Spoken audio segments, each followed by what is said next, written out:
It is a review of The Game Changer. Just 2 hours 45 minutes runtime తో present ఇప్పుడు theatres తెలుగులో release అయింది.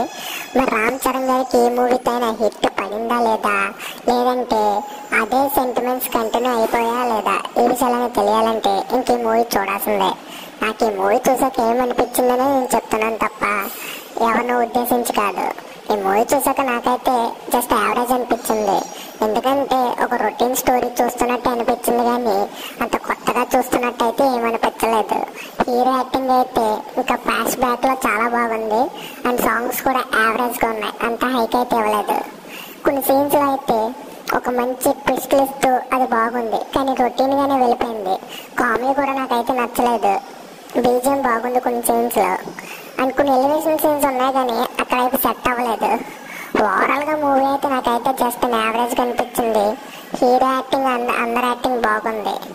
ఇంకా ఈ మూవీ బేసిక్ స్టోరీ లైన్ వచ్చేసి మన హీరోకి ఒక మినిస్టర్ కి గొడవ అయితే అవుతుంది. ఆ తర్వాత ఆ గొడవ ఏమైంది, అది ఎక్కడి దాకా వెళ్ళింది అనేది ఒక బేసిక్ స్టోరీ లైన్. నేనేం స్పాయిల్ చేయట్లేదు. సో ఈ విషయాలని తెలియాలంటే ఇంక ఈ మూవీ చూడాల్సిందే. ఇంకా ఫ్యామిలీతో కూడా చూడొచ్చు, అడల్ట్ కంటెంట్ ఏమీ లేదు. ఈ వీడియో కానీ మీకు నచ్చితే లైక్ చేసి ఛానల్ సబ్స్క్రైబ్ చేసుకోండి.